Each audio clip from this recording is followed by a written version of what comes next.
hello guys. We're back with something a bit different. I know that we don't really do a lot of sit downs, even though this is probably like my fourth video. But yeah, so here we have today Hannah. Hannah, would you like to introduce yourself?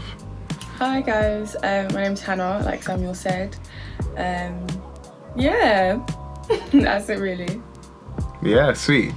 So we are still in quarantine, even though some people have been breaking the rules, which I don't condone. Yeah, we have decided to do a little bit differently today because quarantine was just getting a bit too long, and I still did want to do some sit-down talks, which, like I said in the first video, I was planning to do. So yeah, this is the way that we've planned to do it. I don't know how it's going to work out, but hopefully it's not too bad. I'm going to just set up a little bit. But yeah, so today we are going to talk about a few things, but the general topic is going to be our experiences being black, or for myself being half black, and as I would say, like, society would generally see me as a black male, what it's been like, and maybe just get onto things of how we can or we should be dealing with it in the future, and what would be beneficial for both parties, of black people and people that are not black as well. So yeah, Hannah, when we bring up this topic of what it's been like growing up as a black person, what kind of experiences have you been through? For me, so like growing up, I've grown up in like all my life basically in a predominantly white area. So for me, it's kind of hard because you're trying to navigate your blackness where there is no examples of it, like there's no demonstration of it. Yeah. So for me, it was kind of hard in a sense that I was kind of lost. Like, on one hand, you want to navigate your blackness, you want to navigate your culture, you want to navigate all of your history, and then on the other hand, you are in a space that doesn't necessarily accommodate for that. Right. So for me, it was like, for so long, I was just kind of like, I neglected my blackness, and I was kind of just, yeah, I'm not ever gonna try and explore it, just because it was hard. Like, if you try and explore it, then you get some backlash for it. Not necessarily like overt racism, but you will get microaggressions, you will get people making snide remarks or jokes or teasing. Yeah. And it's just, it was difficult, I can't lie. And for a long time I was kind of just, I didn't accept myself fully for who I was. Wow. So yeah, that's how it was growing up. And even now, like, even in my university is still a predominantly white institution.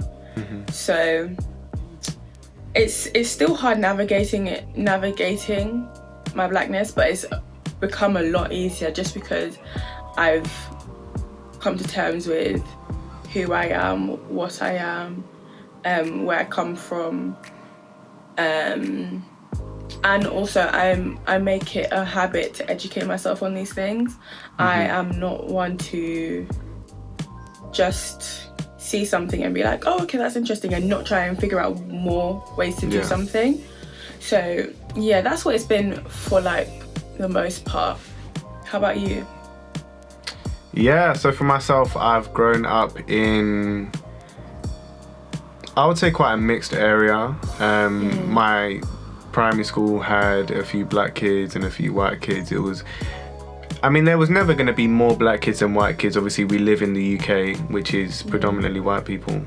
But I would never say it was a crazy imbalance for myself. I went to to a state school. And yeah, so funnily enough, for me, I feel like I had a different experience to a lot of people. I don't think because of the fact that I'm half white. I would say more so because of how I felt like my schools are set up in terms of within the students. For my primary school, and I would say most certainly my secondary school, the black kids almost not ran the place, but they definitely had a lot of grounds and a lot of authority. in terms of like where it was a thing where if there was a racist comment made against black people, you would know about it, and there was some level of respect that had to be put in place, otherwise you would really be dealt with. So I kind of felt like I had it all, you know, good and well, but then I kind of looked back at it and there was a lot of banter or loose comments, loose jokes made towards black people, and that everyone kind of in some way accepted. And you look back at it and it's like, wow, that was actually really offensive. And I'm sure it did knock on a lot of myself and my peers' self-esteem and whatnot. So I felt like it was different, but it wasn't as bad as it could have been. Yeah. I'm sorry. Oh, excuse me. But yeah, just another question. What to you does it mean being black in this society? So we're talking about UK. What does it mean being black in what this does it society?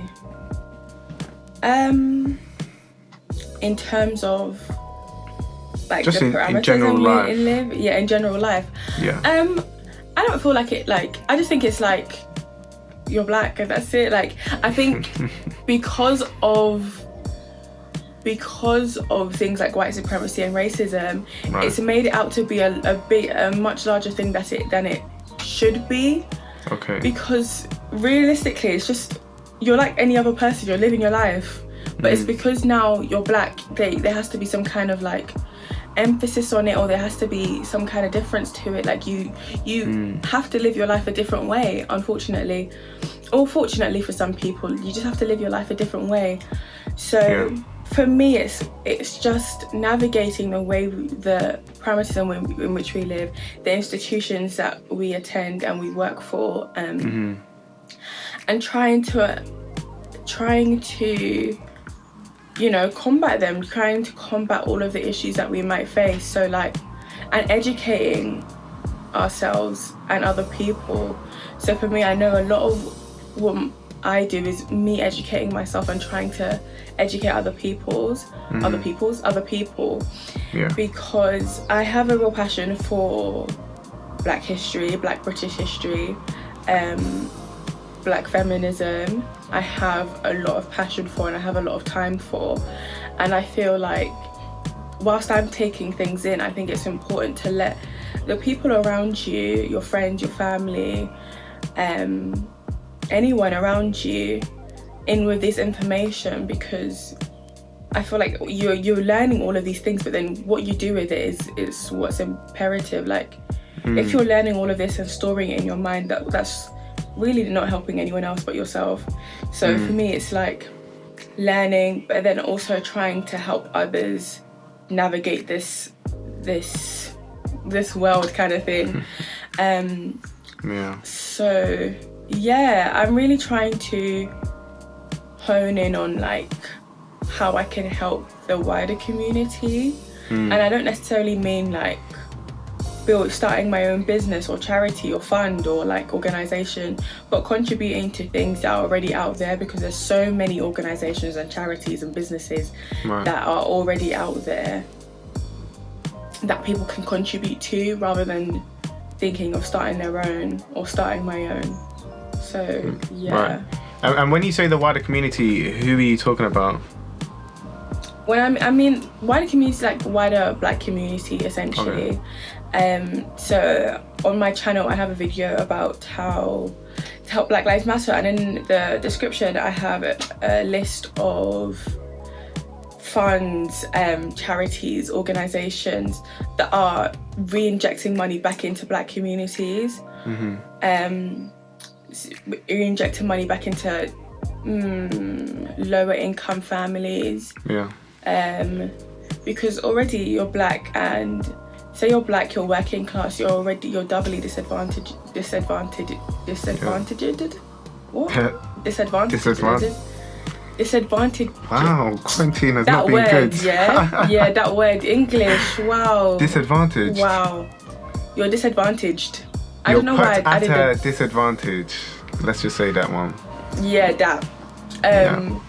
So, just thinking about how can you actually help them, because I've been aware that with the whole Black Lives Matter movement that's been happening now, a lot of people are a little bit stuck or don't really know where to look or what to do. And I don't want it to be a thing that this is just present on social media, that people are actively trying to, you know, do things outside. And even if you can't contribute money, because I know a lot of people may not be in the position to contribute money, but giving in other ways, giving time, giving resources, all of that. Yeah, definitely. I would agree. And I think the biggest thing is that there's a lack of education in some sense. A lot of people have kind of been raised with certain mindsets and mentalities, and through due to a lot of ignorance, number one, they don't realize how offensive it is, or even that it's offensive at all.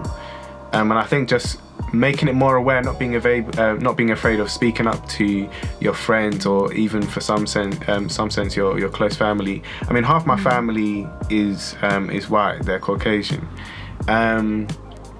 So it's going to be a thing where there's not going to be 100% understanding of what it is like, but there has to be that kind of that grounding where there's just love and willingness to teach.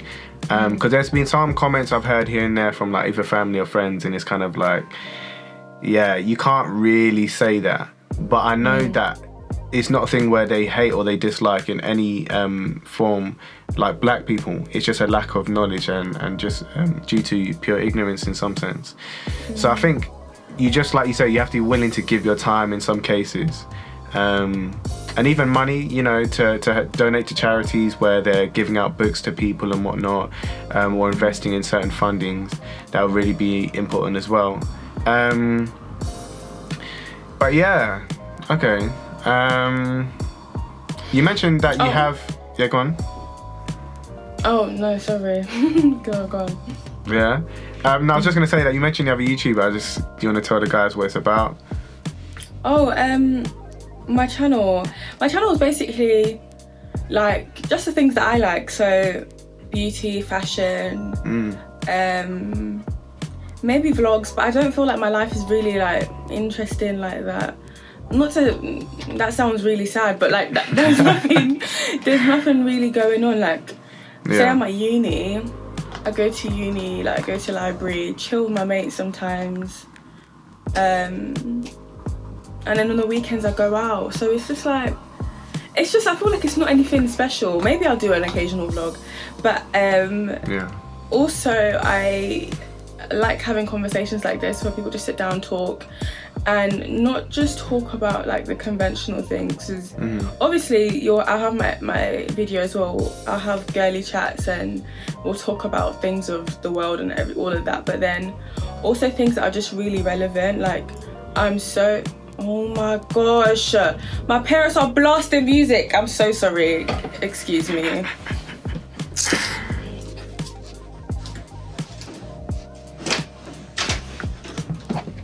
Mummy, I'm recording, can you turn it down please? Thank you. Oh my gosh, everything is just going left. I'm so sorry. I deeply apologise. We'll cut and edit and whatnot, it's fine. I deeply apologise. This house... Anyway. Yeah, so I also really want to have conversations and chats that are relevant, and talk about things that are not just... that are actually affecting people in the world. Like, I feel like there's so many videos on like body counts and relationships and like preference and all of this, and it's like all Twitter topics, and I'm not saying that, I'm not slandering people that do that, like do your thing, of course. But I don't necessarily want to just be another one of those channels that have like have that kind of discourse anyway. Not saying that I won't ever, but like I just don't want that to be like the main focus of my channel. I want it to be quite insightful, I want it to be helpful, but I also just want it to be fun. So yeah.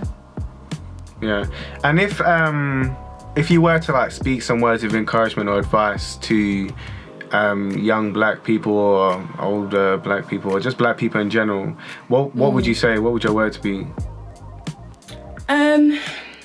I think right now is, I think I was watching someone else's YouTube video, and they were discussing Angela Davis, and she was basically saying like not to move on but to move forward. So moving forward, like I think it's important to know that this like distinguishing them both. I feel like moving on is kind of just forgetting about all that's what's happened. Right. But moving forward is like, okay, I understand that this has happened, but you need to move forward with it. So move forward as in, you know, taking all the knowledge that you have now and running with it and knowing how to navigate all of these things better. Also, like, it's okay to feel like some type of way about this, because I know so many people feel guilty because it's like, this isn't affecting me directly, but seeing people that look like you and seeing your people being killed and you know, oppressed and just abused, it's not easy. Like, it's okay to take that in, and it's also okay to, if like, you can feel all of these ways but also be happy. I feel like some people have been in a state where they're like, they have to feel sad. You can feel happy. Like, Black people don't exist within trauma, you know. There's so many Black people they just want to live their lives. We just want to live our lives. Do you know what I mean? Yeah, totally. Yeah, live your life. Yeah, it's true. I think it's important to understand that there is a time for obviously being upset and being angry and wanting justice 100%, and I think the sense of wanting justice doesn't stop, but I think as an actual state of how you are going to be, I think to kind of continually mourn for a long time can actually be detrimental to your mental health. So as much as, yes, justice 100%, I'm all here for it too as well, you do actually have to watch out for your own personal mental health as well. You don't want to fall into depression or or just really struggle in that kind of sense, because even me, I remember the other day I had a really weird dream, and it was basically an encounter with the police, and you know, it didn't go so well and whatnot, and it was because it had been on my mind so much. A desire of mine had actually been to move to America, and I don't know if I think I might cross that one off my list. Really? We're still contemplating. Obviously, if I'm called to go there, I'm called to go there, but through choice, I don't know. Yeah, it's still something I'm thinking about. But even just as, like I was saying, that came from me consuming so much media and so much news and so much of this truth. It's not even necessarily lies. A lot of it is truth. And it was borderline traumatizing, I would say. Yeah, of course. Definitely filter how much you're taking in. Educate yourself, yes, but watch out for your own mental health, because you know, you'll go flinching when you shouldn't be in some cases, and it can build an ungodly and an unhealthy anger if you dwell on it too much. So I would just say watch out. Just be careful in that sense. And finally, but just last thing I wanted to just ask, what do you love about being Black, maybe more specifically Nigerian, as a lot of you Nigerians love to shout? Lol, are you trying to come for us? Are you actually trying to come for us? I'm here for the culture. I speak Yoruba too, you know, Bawani, all of that stuff. Don't worry about it. Man said I speak Yoruba. Don't let him lie to you. Don't come onto this internet, and start telling fibs, Samuel. I speak fluent Yoruba, please. Don't lie. Don't avoid the question. I'm not avoiding the question, but you're lying unprovoked. Like, no one even needed. No one asked. No one said anything. You're lying unprovoked. Anyway. The question was, what do you love about being Black, about being African? What do I love? There's so many things that I can say I love, like the rich culture, the influence, the impact that it's like our culture has had on the world. Like, even just looking at all of the, like, if you just look at Africa, looking at all of the different countries, all of the different tribes, all of the different people, like, the range of people and colours and cultures and foods and architecture and textiles and all of it, like everything, it's so rich. Like, I don't understand how one cannot be appreciative of it. It's taught so much, it's shaped so much of how even the Western world has taken things. Like, even if you look on socials now, like, you'll see certain celebrities rocking certain styles, and that's directly come from Black culture, African culture. Yeah. So I just don't, there's no denying that everyone should have some kind of appreciation and love for it, because boy, it shaped a lot of how a lot of us live. Yeah, I think that's so beautifully said. I mean, African culture is just so rich, from the north to the south, east to the west, you know. It's beautiful. And I would say there's so much joy in the African culture as well, in the music, you know, in the different celebrations. The one thing I really love about the African culture is the way that we celebrate. If there's one thing we know how to do, we know how to throw parties, weddings, even funerals are just filled with so much joy. So, yeah, I think that's it from us. You know, I'm going to leave a link and whatnot in the description, or whatever you call it, for Hannah's channels and her social media. If you want to be blessed, go and check her channel out. It's actually genuinely good content. Yeah, subscribe to her, subscribe to me too. If you like the video, like it. Come on, and yeah, share the video if you feel like it could be interesting or insightful for anybody else. And yeah, we'll catch you in a bit.